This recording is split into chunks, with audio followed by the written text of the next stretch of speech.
Yes. Maybe yes, yes. And 2016, you were appointed as CIDG Director of Davao. No, January 2017. Ito po'y hindi rin mangyayari without the conformity of the former president. Do you agree? I do not know, Your Honor.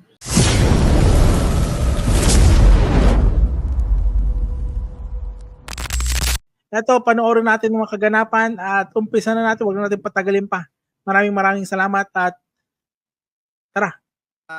Isang inmate na si Jimmy Fortaleza pa ang nagpasa ng isang cellphone para makausap nyo si Colonel Garma. Totoo po ba yun? Yes, Your Honor, Sir Chair. Alam mo, nakakagulat na ang isang inmate nasa piitan may sariling cellphone. Marahil nangyayari yung mga ganun sa ibang pagkakataon, pero para ang isang used to be a CIDG officer, hindi ko kilala personal pa, si Colonel Garma na nakalagay sa inyong affidavit o sinumpaang salaysay, ay tumatawag sa isang inmate para makausap ang then kayo po ay Superintendent Gerardo Padilla. Totoo po ba yun? Yes, Your Honor, Sir Chair. Very disconcerting, Your Honor.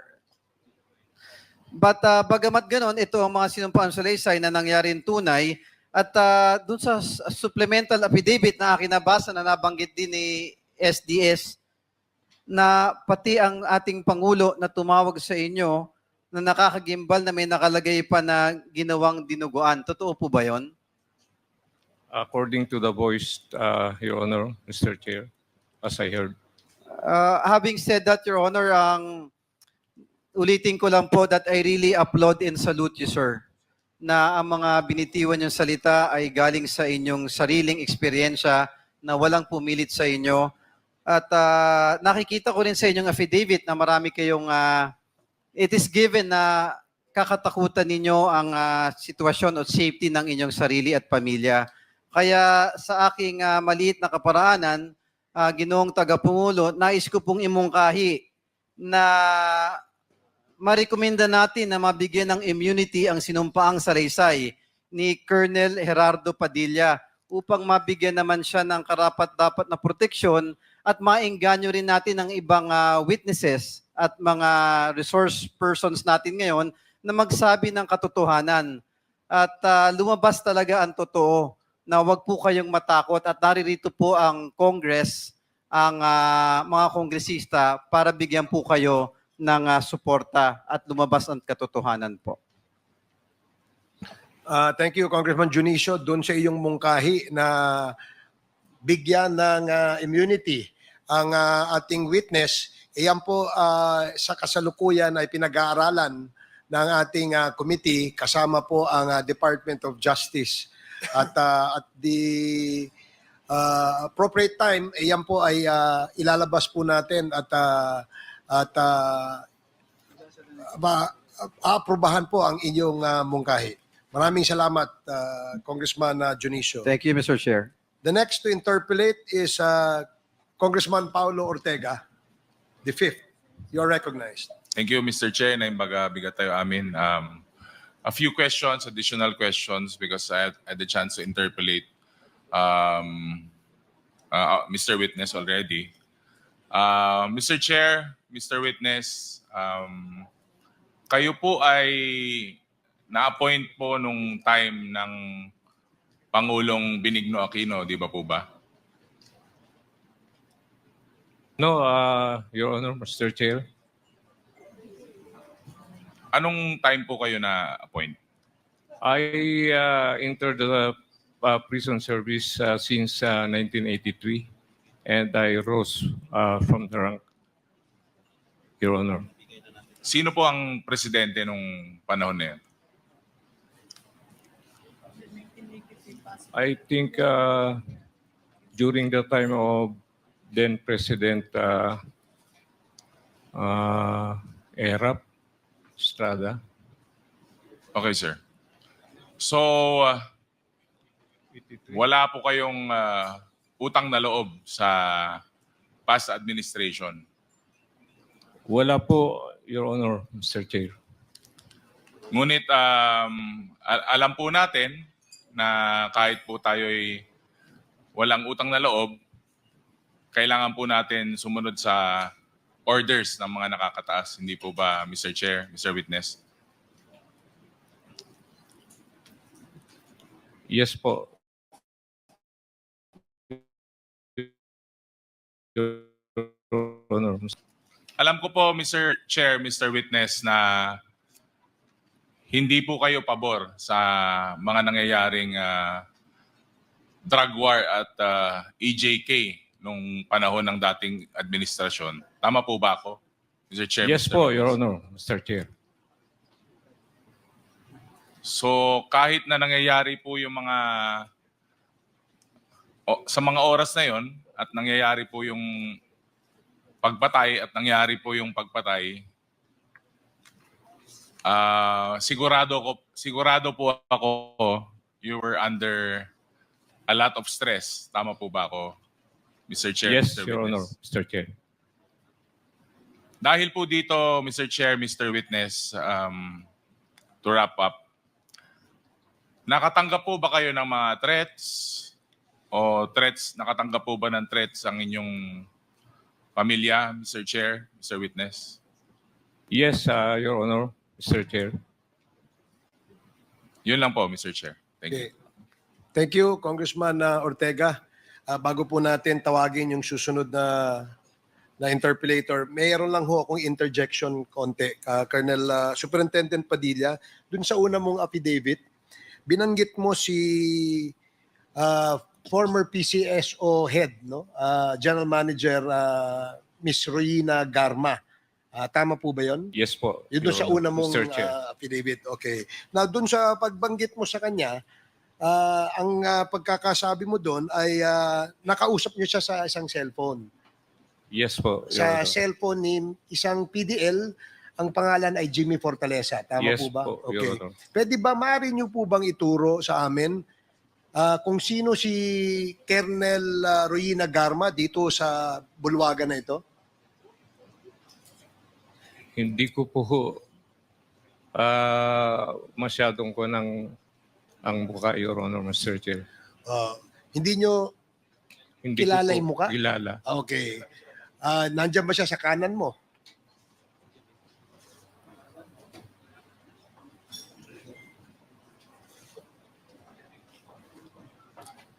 Hindi ko po masyadong mamukaan, Your Honor, Mr. Chair. Okay. So hindi mo siya namumukaan. Hindi ko po mamukaan. Okay. Pero nakausap mo siya sa cellphone. Yes po, Your Honor. How sure are you na siya ay si Colonel Royina Garma? Because of PDL Jimmy Fortaleza, Your Honor, Mr. Chair. Sige. Salamat. Siya si Jimmy Fortaleza, di ba? You are Jimmy Fortaleza. O, pwede bang pakipatutuhanan mo nga na sa cellphone mo tumawag si Royina Garma para makausap si Colonel Padilla dahil yun ang ayon sa iyong salaysay, di ba? Yes, Mr. Chair. Kilala mo si Royina Garma. Yes, sir. Pwede bang ituro mo rito kung nasaan si Royina Garma? Yes, sir. So, si Royina Garma, siya ba yung dating PCSO General Manager? Yes, sir. And she is my classmate in the Philippine National Police Academy. Okay. Sige, thank you. Salamat. Now we will Mr. call... Chair, pakiulit nga po yung sinabi niya na hindi ko masyado narinig yung Pwede bang pakiulit mo ulit? Classmate Kung ano yung sinabi mo? Classmate kayo ni Colonel Royina Garma. Yes, Mr. Chair. kailan po yun? Kailan? We are member of Philippine National Police Academy Class 1997, Mr. Chair. Okay. Sige, maraming salamat. So, ang next to interpolate is Congressman Johnny Pimentel. You're recognized. Thank you, Mr. Chair. We have already had 3 hearings wherein Colonel Padilla was a resource person. In those 3 previous hearings, Colonel Padilla has submitted 5 affidavits. Yung unang sinabit po niya is sa August 27, wherein he denied any involvement in the killings of the three nationals. Then on September 2, Mr. Chair, nag-submit na naman po siya ng affidavit. However, this time he has admitted that Colonel Riana Garma indeed talked to him over the phone through the prodding of Jimmy Fortaleza. Now, on September 4, meron na naman po siyang sinubmit na affidavit po na pinatotohanan niya yung sinabi ni Leopoldo Auntalan Jr. na tumawag sa kanya si former President Rodrigo Duterte and congratulating him. Now, on September 9, nag-execute na naman siya ng sa supplemental affidavit. At dito po, may hinahayag na naman siyang importanteng impormasyon sa komitiba wherein tinuturo niya si Colonel Garma ang isa sa mastermind ng pagpatay ng Chinese nationals. Bakit ko po sinasabing isa sa mastermind si Colonel Garma?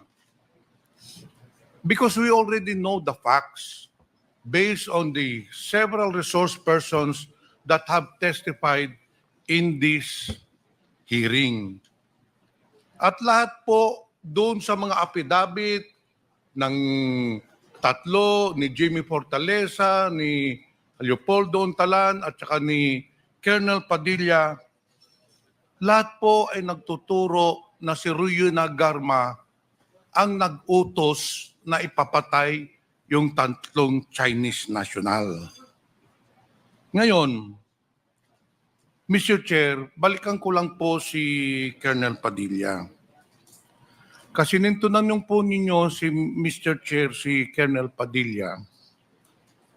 Nang tinanong niyo siya kung kilala ba niya si Colonel Garma. Ang sagot po ni Colonel Padilla, hindi ho niya kilala. However, Colonel Padilla, on paragraph 5 of your second supplemental affidavit, bago mangyari ang pagpatay sa tatlong Chinese drug nationals na nakadetain sa nasabing piitan, ay tinawagan ako ni Colonel Edelberto Leonardo. Itong si Colonel Edelberto Leonardo, ito po ang amo ni Colonel Garma sa CIDG sa Davao Station. Pagdating ko sa station ay nandun si Colonel Garma. Based sa sinumpaang salaysay po ninyo, kinausap ako ni Colonel Leonardo ng mga 30 minutes at mga bla bla bla.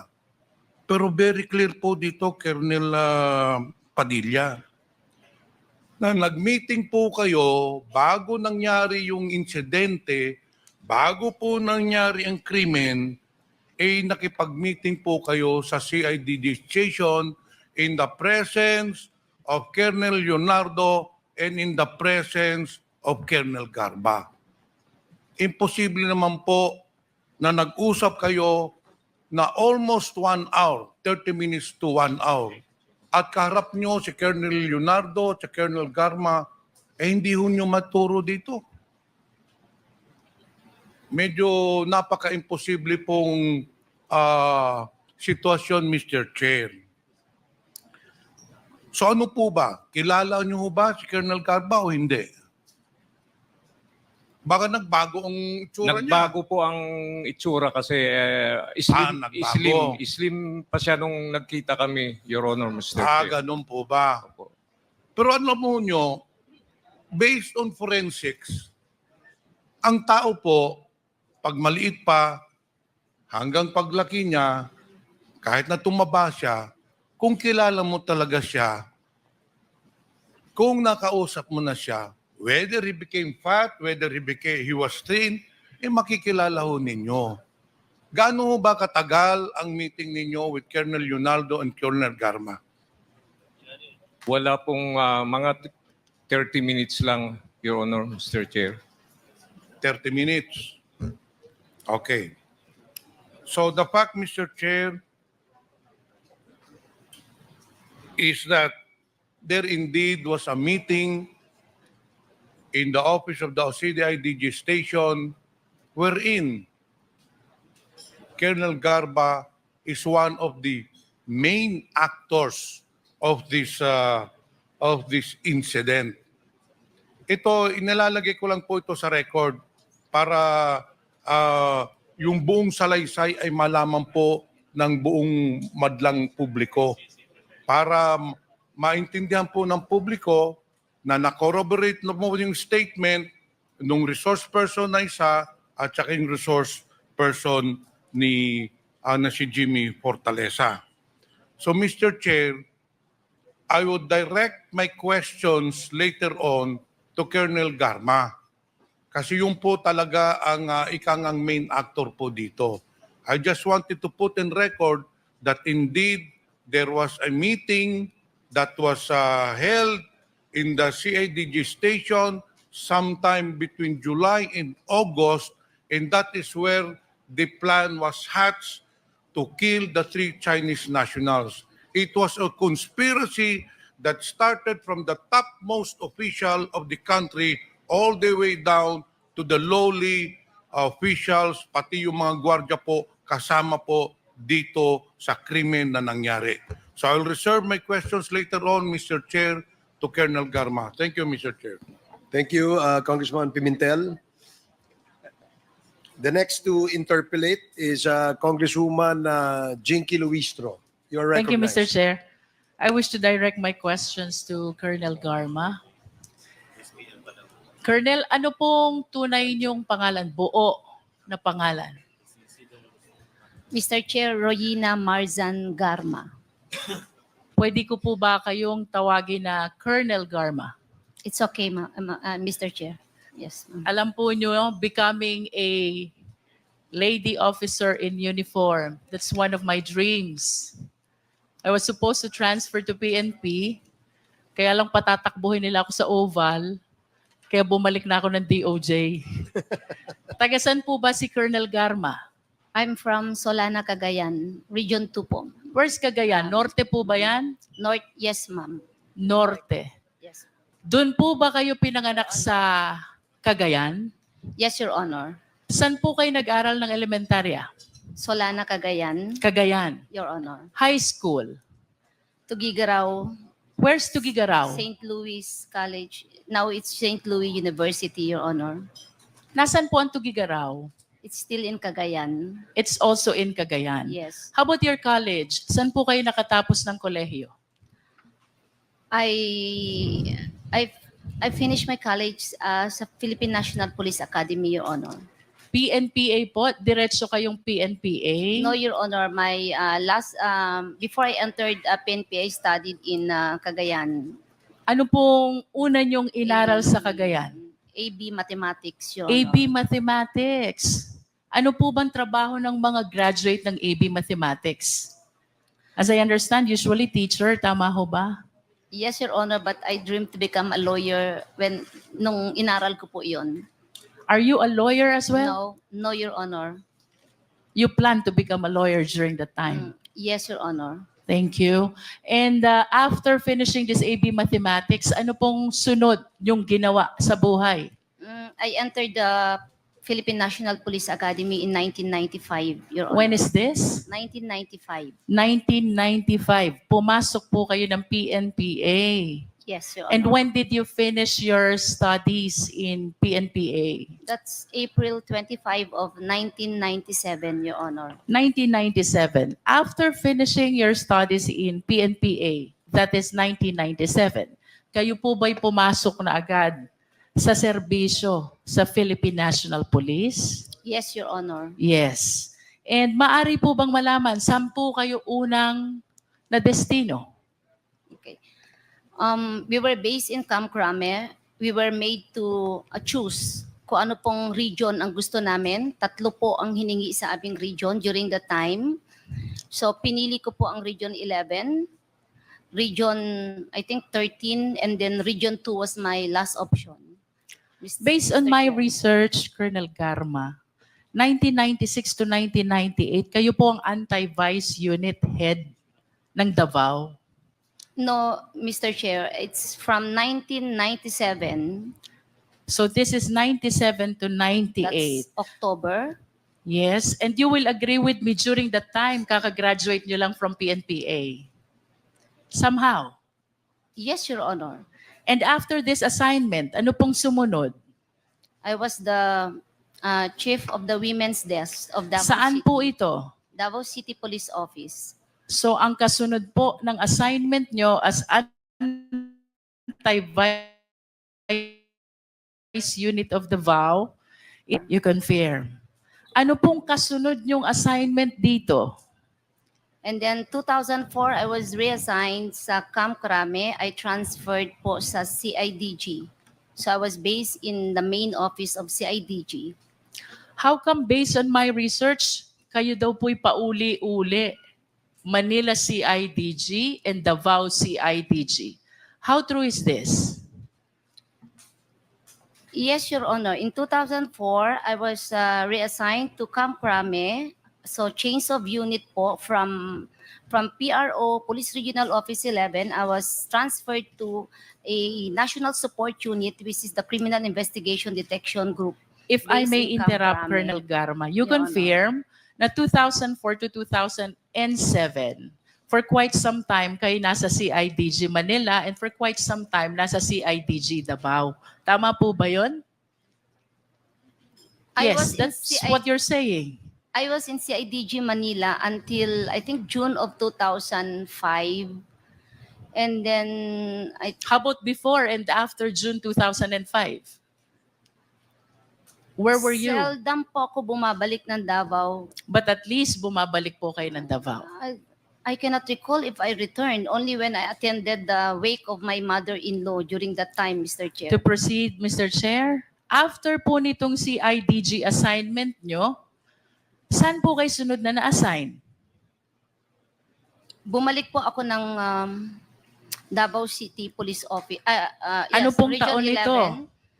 That's sometime 2009. 2009. Mr. You Chair. confirmed that you were the police admin officer of Davao City? Yes, Your Honor. What happened next after this? Saan po kayo sunod na na-assign?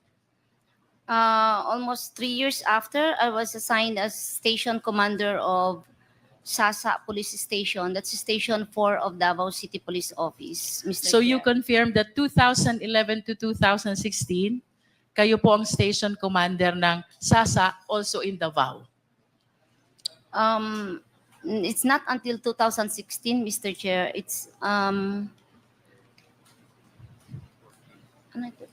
Maybe until 2015. 2014, and from 2014 to 2015, that's Santa Ana Police Station of Davao City Police Office. But So- again, Santa Ana is likewise in Davao. Yes, Mr. Chair. And what happened after the Santa Ana Davao assignment? January, I was issued an order to undergo police officers senior executive course. I And was do you really- confirm 2016 kayo po ang CIDG director ng Davao province? No, no. So Your where Honor. were you in 2016? I was undergoing a mandatory training. And Your after Honor. the mandatory training, where did you go? January of 2017, I was designated regional chief of CIDG Region 7, Mr. Chair. Where is that? Region 7. What Cebu. province is this? Cebu. Cebu. Was there no time during which you were assigned as CIDG director of Davao? Never, Mr. Chair. Okay. And after your assignment as Chief of Police of Cebu City, no, CIDG Director of Cebu City, 2017, saan po kayo sunod na na-assign? Director of Cebu City Police Office. 2018, Director of Cebu City Police Office. And after your stint as Cebu City Director of Police, ano pong sunod ninyong pinuntahan? I retired early and I applied for the position of General Manager of the Philippine Charity Sweepstakes Office, Mr. Chair. can you please share with us, ano po yung exact date na kayo ay na-appoint as General Manager ng PCSO? I think that's July of 2019, I think 2019. July 15, 2019. Mr. Tama Chair. po ba? Yes. Balikan ko po yung naging career nyo sa Davao. At ako po yung medyo napapaisip lang, kayo po yung taga-Norte, kayo po yung taga-Cagayan. Bakit po kaya kayo'y dito sa Davao halos nag-spend ng inyong career in PNP?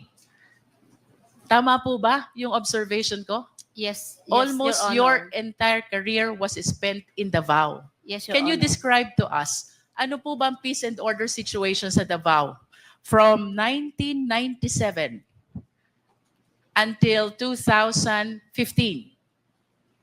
It is very peaceful, and it is one of the most livable city in the Philippines, Mr. Chair. Very peaceful and one of the most livable city. What do you think is the reason kung bakit po peaceful and one of the most livable city?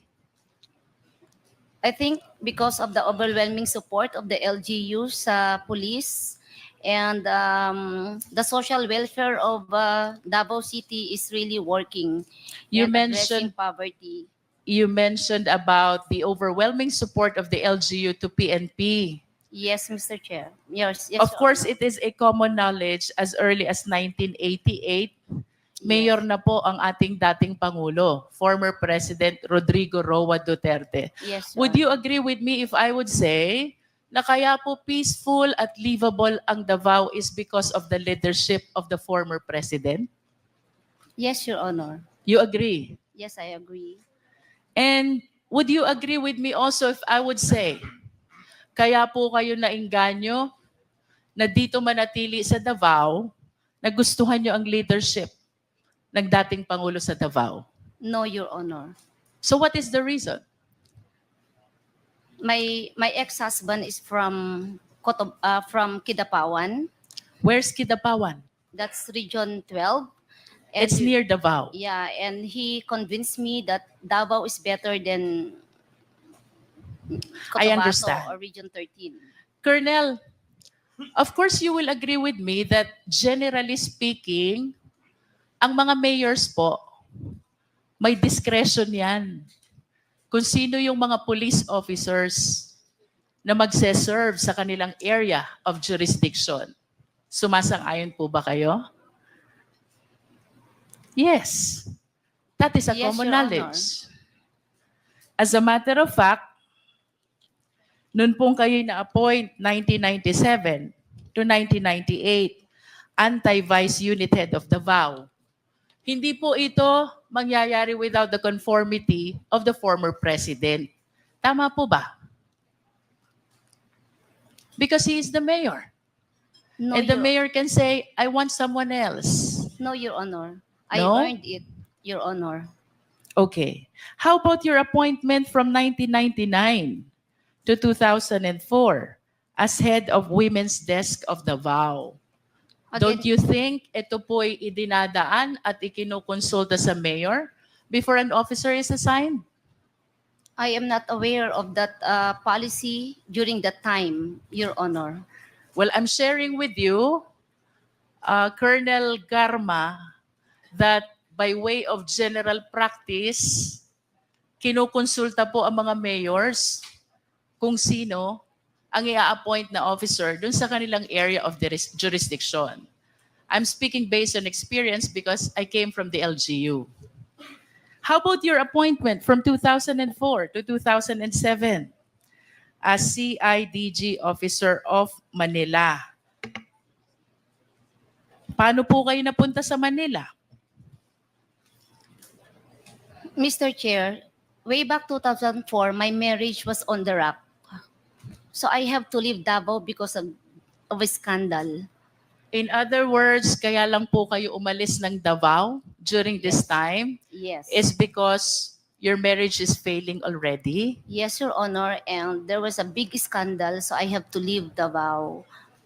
Thank And, you. Colonel Garma, how about 2009? You were Davao City Police Admin Officer. would you agree with me if I would say na hindi po kayo mapupunta dito kung hindi payag ang dating Pangulo? No, Your Honor. How about your appointment from 2011 to 2016? Station commander po kayo ng Davao? At ito po hindi rin mangyayari kung hindi payag at walang conformity ang dating Pangulo. Sumasang-ayon po ba kayo? Because it is a station commander position, it must be approved by the office of the mayor, Mr. Chair. So you agree? Yes, Mr. And your May- appointment in Santa Ana, Davao, this has to be with the conformity of the mayor as well. Tama po ba? Yes. Maybe yes, yes. And 2016, you were appointed as CIDG Director of Davao. No, January 2017. Ito po hindi rin mangyayari without the conformity of the former president. Do you agree? I do not know, Your Honor. And we have to remind the committee, Colonel Garma, that during this time, Pangulo na po ang dating presidente. He was elected 2016. So, the more reasons that we have to believe na mahirap pong magpa-appoint ng CIDG director kung walang conformity ang dating Pangulo. If you allow me to explain, Mr. Chair, Can you just limit your answer to the question, Colonel? I do not know if there's an intervention or what. I just Okay. received the order that I have to report to Region 7 as the director of CIDG. Thank you for your answer. Your We're Honor. taking your answer as it is. Yes. And 2018, kayo po'y na-appoint na city director ng Cebu City. Yes, Your Honor. And based on my research, hindi po ito gusto ng mayor ng Cebu. And yet, you were appointed as Cebu City Director. Why? The position was offered to me by General Sinas, Your Honor. And I thought that mas maganda, I will take the opportunity because very seldom po na ang babae sa PNP mabigyan po ng ganong posisyon at isang karangalan po na magsilbi as director ng isang syudad na malaki. So yun pong dahilan kung bakit ako napunta dyan because it was offered by General Sinas. Thank Mr. you for Chair. your answer, Colonel. How about your appointment as PCSO General Manager? I applied for the position, Mr. Chair. Who was the appointing authority? The President, Mr. The Chair. President was the one who appointed you. At kanina po sinabi nyo na nag-retire kayo ng maaga. Yes, Mr. How Chair. early did you retire from the PNP to accommodate the appointment in PCSO? I served the Philippine National Police for 24 years, Your Honor. 24 years. Tama po ba yung kwenta ko na 10 years before your retirement ay lumipat na po kayo ng PCSO? 10 years?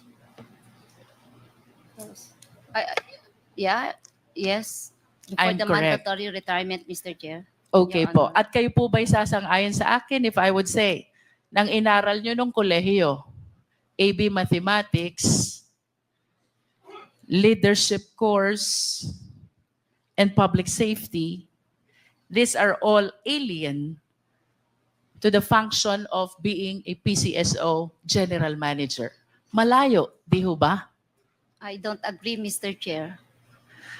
We're taking your answer. Nonetheless, Mr. Chair, Colonel Garma, the reason why you were appointed for PCSO General Manager is because the President trusted you that you can discharge the function of this office. Tama po? Possible, Mr. Chair. Otherwise, hindi po kayo i-appoint kung hindi po kayo pinagtitiwalaan ng Presidente. Tama po ba? It's possible, Mr. Chair. And I wish to maintain my statement, Mr. Chair, na bago po ma-appoint ang isang opisyal ng PNP sa isang area of jurisdiction, as a general practice, we always consult the LCE or the local chief executive. In other words, Madam Chair, Mr. Chair, I wish to state that the reason why almost the entire career in PNP of Colonel Garma was spent in Davao. The reason why he was appointed in Cebu City as city director and the reason why he was appointed as PCSO general manager is because pinagtitiwalaan po siya ng ating dating Pangulo, former President Rodrigo Roa Duterte. You need not answer this question, Colonel Garma. Tanong ko po sa inyo, do you trust the former president in the same way that he trusted you?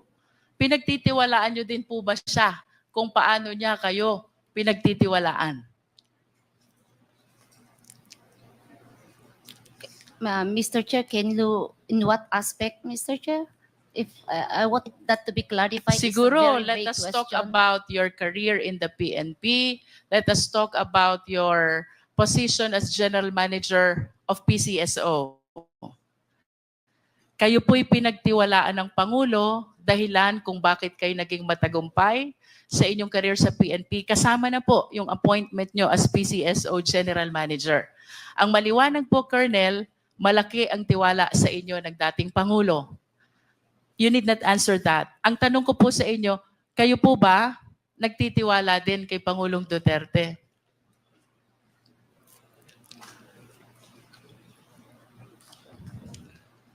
Of course you do. Of course, yes, ma'am. Yes, Otherwise, hindi nyo po tatanggapin itong mga appointment na ito sa Davao, including your appointment as PCSO General Manager.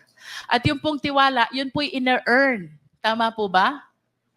And I must say, ito po'y nag-umpisa sa inyong paghanga sa kung anong mayroon sa Davao. You admired his leadership. Reason why you believe in the ability, capability of the former president. Tama po ba, Colonel Garma? No, Mr. Chair. Why? You don't believe the president? I believe, but I don't admire. You don't Mr. admire. Okay. Let me correct my terminology. You believe the president because you have seen what he has done already in Davao. Because you said earlier, livable and peaceful city ang Davao. And it is because of the leadership of then Mayor, the former President Rodrigo Roa Duterte. Tama po? Yes, Mr. Part of that. Yes. And kasama po sa paniniwala nyo sa leadership, you also believe in his programs. Tama po ba? Part of that, Mr. Chair. Yes. In other words, kayo po'y naniniwala din sa ipinaglalaban niyang dapat supilin ang droga sa Pilipinas. Naniniwala po kayo. Yes, Mr. Chair. And naniniwala din po kayo na dapat mawala lahat ng mga drug lords at lahat ng mga sangkot dito sa dangerous drugs operation. May I ask what it means? Naniniwala din po kayo na dapat mawala lahat ng mga drug lords. Hindi po yung term na mawala, Mr. Chair. I think justice should be served, but Yes, not mawala. justice should be served. Yes, Mr. And Chair. in conclusion, Colonel Garma, naniniwala po kayo sa war against drugs.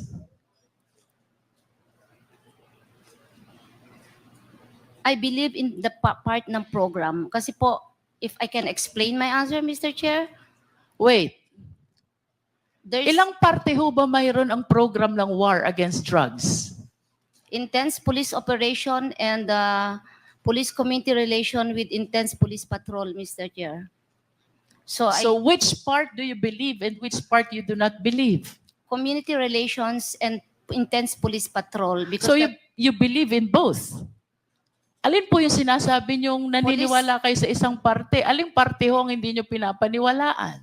I am more focused on police patrol, Mr. Chair. You can believe in police patrol? intensified police patrol using the quad operations concept, Mr. Chair. And the first part is, Community relations. you believe also in community relations? Yes, Mr. Chair. In other words, you believe in the entire package of the war against drugs.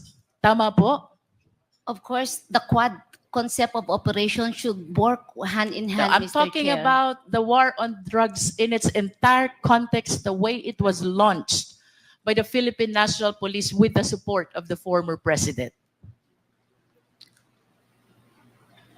Naniniwala po ba kayo sa war on Yes, drugs? yes, Mr. Chair. Yes, you do believe. Yes. And do you confirm, Colonel Garma, kanina po tinuro kayo ni Fortaleza, kaklase niyo daw siya.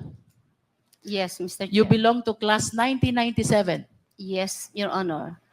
How about Superintendent Padilla? Do you know him? I've met him once, Mr. Chair.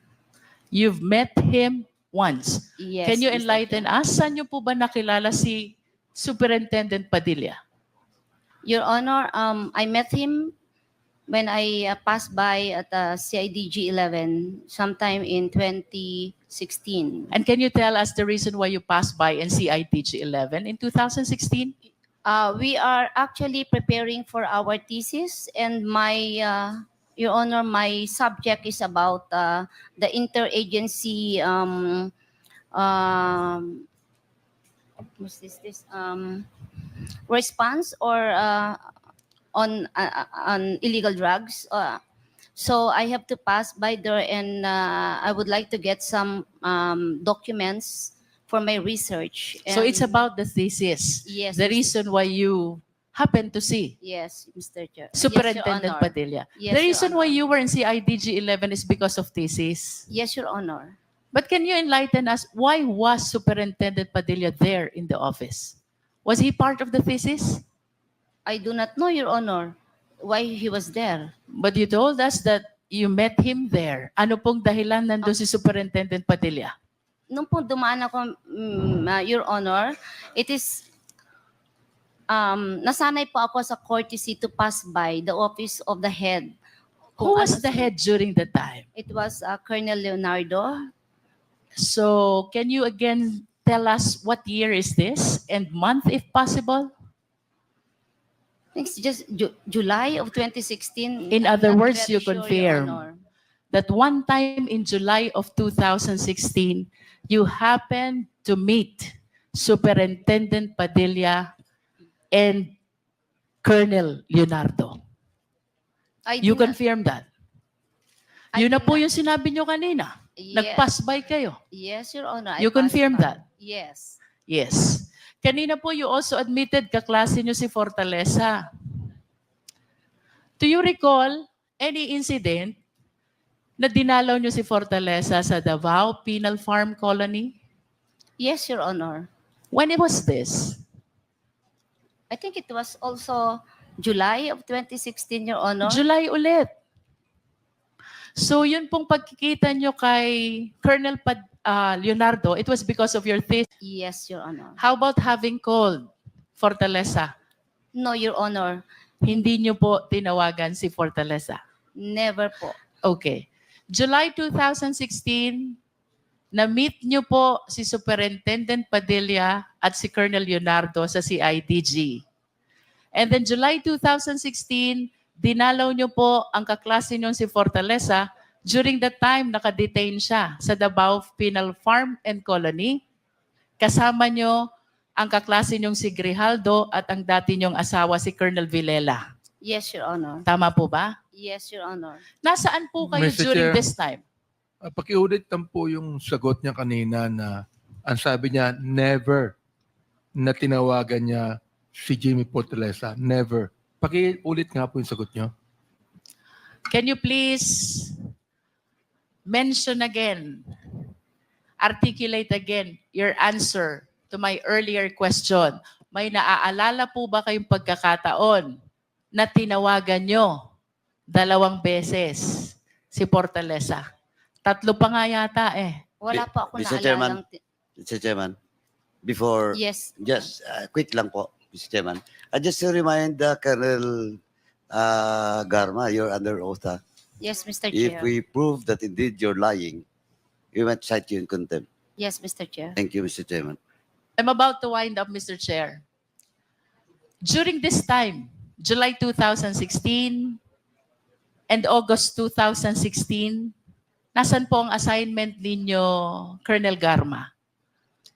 I was undergoing schooling, so I don't have a unit or assignment, Your Honor. Wala pa po kayong unit assignment. Yes. Wala po akong office. Wala po. But considering that almost your entire career was spent in Davao, I think it is reasonable to believe na kahit papaano, alam nyo po yung mga nangyayari sa Davao. Somehow, yes. Yes or no? Hindi ho lahat, Mr. Chair. Your Some. Honor. Would you say yes? Your Honor, hindi kasi ako mahilig lumabas, magkipag-socials. Okay, So let me be sometimes I'm not specific, even Colonel updated. Garma. Except kung trabaho ko po yun, Mr. Did Chair. you come across the killing of 3 Chinese nationals in Davao Penal Farm and Colony? Of course, nabalita po narinig namin, yes. Saan nyo po nabalita? Hindi ko na po ma-recall, but napag-uusapan Sino pong kausap nyo sa usapan na sinasabi nyo? kahit sinong pulis po. Kahit sinong Kasi pulis. it's a Can you big please name case. names? I Sino po yung mga pulis na nakakausap nyo tungkol sa 3 Chinese nationals na napatay? 3 Chinese drug lords na napatay po sa Davao Penal Farm and Colony. Wala, kahit sinong pulis na magsasabi na, may namatay na Chinese dun sa loob. Oh, really? Sino yun? Ganun lang po. Sabi nyo But po, I ang cannot daming recall. pulis. Can you at least name names? Name a few of them. Na nakausap nyo at nagsabi sa inyong may napatay na 3 Chinese drug lords sa Davao Penal Farm. During that time, I was undergoing schooling, Your Honor. So Yes, but probably mga earlier you classmates said, namin. Colonel Garma, that you were aware because pinag-uusapan ninyong mga pulis. Now tell us, I cannot- sino po yung mga pulis na nakausap nyo? Hindi ko na po maalala, Mr. Hindi nyo na po Maraming maalala. pulis po. It's very impossible na hindi maging news po yan at hindi pwedeng pag-usapan, Mr. Chair. Precisely, Colonel Garma. Yes, Maraming ma'am. salamat po. I am done for now, Mr. Chair. Thank you, Congressman.